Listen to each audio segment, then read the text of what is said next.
E me fala uma coisa, hoje a gente discute muito Premier League aqui, discute muito NBA, tem os caras que discutem NFL, tudo isso por muita culpa da ESPN, Exatamente. que fez com que a gente tivesse acesso. Eu me lembro de assistir, primeiro campeonato que eu vi mais, assim, de Premier League foi 2004, com aquele título invicto do Arsenal, com o Henry, aquele esquadrão que o Arsenal tinha. Depois veio a trupe do Cristiano Ronaldo lá no United, e aí a gente foi pegando essa paixão. Vocês também trouxeram a paixão que existe hoje pela Champions League, porque antes da TNT fazer o belo trabalho que faz hoje, era a ESPN que cobria de maneira maravilhosa, brilhante também durante muitos anos. Eu nunca me esqueço daquela final entre Inter de Milão e Bayern de Munique, narrada por você. Sim. 2 gols do Milito, narrada inclusive muito bem por você. Né? Sempre gostei muito do Palomino como narrador, assim. Eu narrei Milan e Inter final também. Narrei exato. Barcelona e Arsenal. Exato, Barcelona gol do Belletti. Nós fizemos do estádio. Sim. Do estádio. Que essa é uma história que eu gosto, adoro contar, que a gente estava no estádio já no pós-jogo, depois daquele acontecimento que foi, né, com o gol do Belletti. Sim. E a gente estava fazendo aquele pós-jogo, entrando ao vivo no bate-bola daqui, quando a gente olhou, a gente viu uma pessoa entrando no campo, já o estádio vazio, já tinha todo mundo indo embora. Uma pessoa entrando no campo, short do Barcelona, camisa do Barcelona e chinelo. Vai até o meio do campo, se agacha assim, fica olhando pro gol. Aí a gente identificou que era o Belletti. Então ele voltou sozinho pro gramado. Assim, como quem olhasse aquilo e fala, pô, eu fiz isso? Eu fiz isso? Será que eu fui protagonista? Ele foi o protagonista daquela final. Né? Foi. Num jogo que o Arsenal perdeu o goleiro no final do primeiro tempo, né, expulso. Sim. Jogou com 10 o segundo tempo todo. E foi uma final épica. Foi um gol. E como é que foi o trabalho ali da ESPN, isso antes de você assumir a chefia e também durante esse momento, para tornar esses campeonatos, esses torneios que hoje são tão difundidos? Tem gente que, o cara torce pro Arsenal e não torce pro São Paulo, você sabe? Como é que foi o trabalho para tornar isso popular? A gente sempre acreditou que o jogo era um mero detalhe. Né? Quando eu ia assistir jogo da NBA nos Estados Unidos, eu ia 2 horas antes do jogo. E eu fazia questão de claro, esperar a bola subir, depois dava uma saída, voltava, meu lugar estava lá. Então, desde o transporte, a lojinha, a comida, a bebida, o jogo vai estar lá. Então, é o conceito um pouco para televisão. O jogo vai estar lá, o jogo vai ser feito. Você recebe o sinal, ele está pronto. Sim. E se a gente vai fazer a captação do sinal, a gente sabe como fazer. Para uma unidade móvel, você trabalha com 12 câmeras, 16 câmeras, você tem uma cobertura. Mas o entorno era muito importante. Você tinha que chamar a atenção das pessoas para a informação que havia no entorno. Então, é o torcedor chegando, é o torcedor fantasiado, é a análise que é feita de todo o campeonato, é a discussão histórica daquele jogo, daquela final, é o local, né? A magia de um Maracanã, de um Morumbi. Então, informação. E com a quentura que isso pede. Eu já apresentei, na época, na ESPN, porque a ESPN teve direitos do Campeonato Paulista, do Campeonato Carioca, Sim. do Campeonato Brasileiro. Sim. Isso nos anos 90, né? Isso. Exatamente. Começo dos anos 2000 também. Né? Tinha um grupo do Campeonato Brasileiro que a ESPN transmitia os jogos. Tinha Portuguesa, tinha Juventude, que era quando alguns times fecharam contratos separados, uns com a Globo e outros... Exatamente. E eu fiz programa antes da final de 8, 9, 10 horas. No estúdio. Né? Com uma final em São Paulo, uma final no Rio de Janeiro, você alternando a participação deles, quando chega o ônibus, quando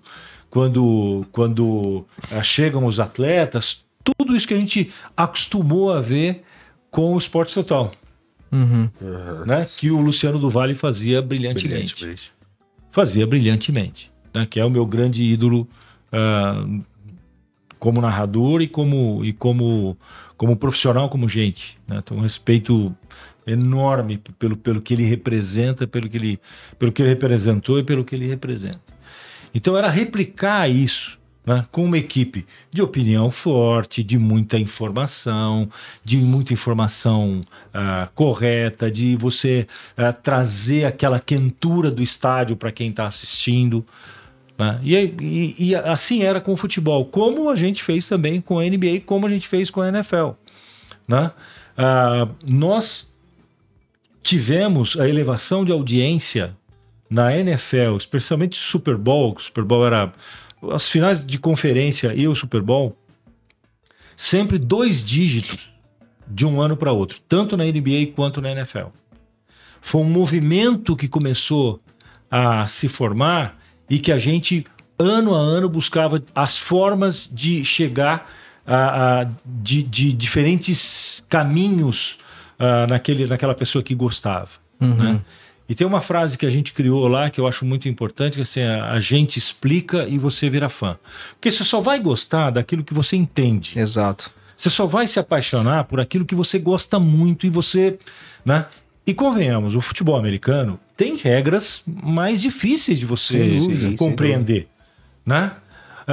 À medida que a gente tem um profissional como Everaldo Marques, Paulo Antunes, o Nardini, o Rômulo Mendonça, tantos outros, né, que se tornaram comentaristas e narradores, se especializaram naquilo e tinham isso na veia, né, essa convicção de que quanto mais ele explicasse, mais as pessoas poderiam entender, mais elas se tornariam fã daquilo. Isso ajudou demais. Sem dúvida. A equipe teve uma participação e uma importância fundamentais nisso. Porque você faz a cobertura, todos os Super Bowls nós mandamos equipe para lá. Todas as finais de NBA nós mandamos equipe para lá. Isso é algo também que dá um peso, dá uma credibilidade à presença no lugar. Não gosto do off-tube, acho... Tira um pouco da emoção e da paixão do narrador. Né? Você sempre tem um envolvimento diferente no estádio. Pelo menos a gente que é narrador, eu sou um narrador aposentado, mas assim, que você observa, você fala assim, pô, se esse cara estivesse no estádio ia ser diferente. Né? Dá para você absorver um pouco disso, dá para você perceber um pouco disso. Então, trabalhando o conteúdo paralelo, contando histórias, né, que é uma coisa que o americano faz muito bem, que eles chamam de storytelling, né? Vamos cuidar do storytelling. E aí aqui a gente olhava meio de nariz torcido, assim, não, esse negócio de storytelling é coisa de americano. Mas não, cara, imagina, cara. Sabe, faz parte.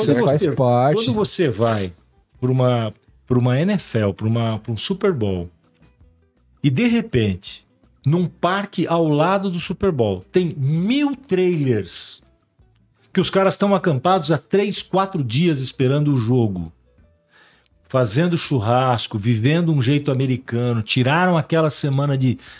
O que você tem de história ali dentro? Claro. Para o país, que você tem de história ali dentro? Né? O que você tem de envolvimento humano? E eu acho que é isso que a gente tem que priorizar bastante, a discussão da alma humana no esporte. Né? Uma coisa é a estatística, que é legal pra caramba, as histórias são possíveis de serem contadas a partir da estatística, mas a partir da história humana você tem um entendimento completamente diferente do esporte. Tem certas coisas que só o esporte proporciona. Só o esporte pode exemplificar coisas da vida mesmo. Né? Não à toa, muita gente usa o esporte como exemplo para discutir alguma coisa. Sem dúvida. Para falar sobre evolução humana, para falar sobre evolução no trabalho, para falar sobre trabalho de equipe. Né? E qual é a atividade humana hoje que tem todas as profissões dentro? Que tem a abrangência de atingir todas as profissões, qualquer uma. Física quântica, ela está no esporte. Tudo. Tudo.